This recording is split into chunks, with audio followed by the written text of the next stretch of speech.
Umabot na sa halos 4 na po ang namatay sa bayan ng Itogon sa Benguet matapos mapuruhan ng bagyong Ompong.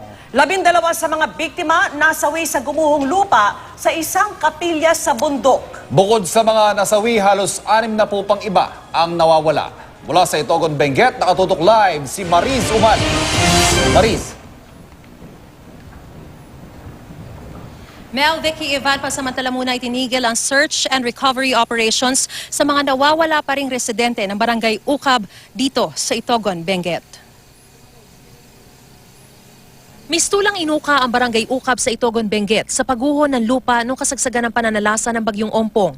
Nabura ang mga bahay sa ibaba ng bundok. Dakong alas 12 ng tanghali nung Sabado, tinangay ng lupang pinalambot ng walang tigil na pag-ulan. Mula rito sa aking kinatatayuan, ito ay bangin din to.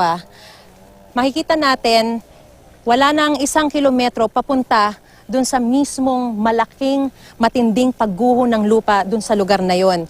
Makikita po natin na dun sa gilid lang ng guhong yon, may mga tahanan pa dyan.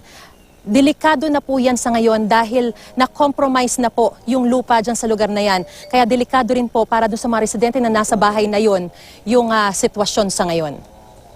Makikita natin kung gaano kadelikado yung lugar, pero nakikita rin natin na meron pa rin ilang mga residente na tumatawid pa rin doon at bumabalik sa kanilang mga tahanan. Hindi natin alam kung ano bang pakay nila, kung i-check lang ba nila ang kanilang mga kamag-anak na naiwan pa doon o kung inaalala nila yung mga gamit na naiwan nila doon. Pagdating sa baba, tumambad ang lawak ng pinsalang idinulot ng bagyong Ompong sa level 070 First Gate, Barangay Ukab. Kahit saan ka mapalingon, guho ang makikita. Narito po ako ngayon sa gitna ng malawak na guho na resulta po ng nangyaring matinding landslide o pagguho ng lupa sa kasagsagan ng pananalasa ng bagyong Ompong nitong Sabado. Makikita niyo po yung pinakatuktok ng bundok na yon.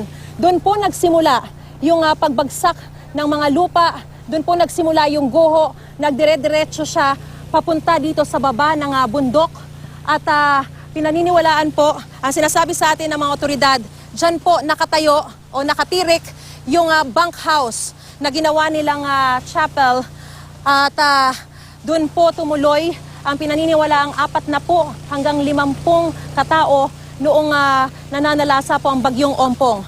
Sa ngayon, 9 pa lamang ang nare-recover na mga katawan at nagpapatuloy po ang sinasabi sa atin ng mga otoridad, aabot na raw sa 500 mga retrievers o mga rescuers ang naririto nagtutulong-tulong para mahanap yung napakaraming mga nawawala pa hanggang sa ngayon. 12 ang nakuha ng patay sa pagguho, 59 naman ang nawawala hanggang sa ngayon. Sa mga bunkhouse daw na ginawang chapel na natili ang ilang mga residente para makapagsimba kinabukasan kaya hindi nag-alisan. Pero ngayon, wala nang anumang bakas ng gusali o chapel na tuluyang inilibing ng guho. Ang main concentration po natin talaga is level 070 ng First Gate. 40 and above ang missing pa dito sa area na ito, kaya lahat po ng support na tinap namin. Bukod sa matinding bagyo, nakaapekto rin daw ang small-scale mining sa lugar. Contributory yung ibang small-scale miners natin dito. Para? Para, syempre, if you are to make a tunnel, you have to dig holes dito sa mountain. Siguro hindi na kaya nung surface na. 40 hanggang 50 ang pinaniniwala ang naroon sa loob at natabunan ng guho. Pero makita mo rin yung bayanihan spirit kasi makikita mo lang iba-ibang agency ng gobyerno. Makita mo rin yung mga local na makita mo talaga yung sipag nila para mahanap naman ang mga kababayan nila. Gumagamit sila ng hose ng tubig para mapalambot ang lupa at matanggal ang mga bato. Maaraw na kasi ngayon, wala pang 4 na oras na paghukay, tumambad na sa mga rescuer ang isang labi na lalaki. Kinilala siyang si Edwin Banawon na opisyal daw ng cooperative sa lugar. Pero hindi lang pala siya ang naiwan sa guho, kundi pinaniniwala ang pati kaniyang asawang si Jasmine, 4 na anak, isang trabahador at isang taga-alaga sa mga anak. Ang biyanan ni Banawon naiyak nang makitang bangkay na ang manugang. Hindi nila naalis kasi plano silang mag-service. Magsimba? Oo, magsimba. Napipit. Masakit din daw para sa ginang na ito ang mag-abang kung mahanap pa ang kanyang apo na si Junjun Humiwat. Hindi namin talaga in-expect na mangyari yung ganyan na kalaking slide dito. Kasi dami namang mga dumaan na malalakas na bagyo, hindi ganun kalakas. Hindi gumuho. Hindi gumuho. Kinahapunan, isa pang bangkay ang natagpuan ng mga rescuer. Hindi pa siya kinikilala.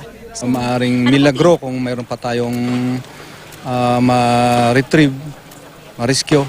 Dahil nga po mahirap naman i-presume natin na lahat sila wala na. May natagpuan ding pinaniniwala ang bahagi ng bungo ng tao. Sa isang banda ng bundok, kita naman ang nahulog na backhoe na magre-rescue lang din sana. 4 na operator at driver nito ang nawawala pa hanggang ngayon. Malaking tulong daw ayon sa Army Disaster Response Unit ang mga search and rescue K9 na katuwang nila. May mga indications and that's why mayroon handler and K9 pagkasama. Sa pinakahuling tala, nasa 35 ang kumpirmadong patay sa buong Itogon, 3 ang na-rescue sugatan at 59 ang nawawala pa.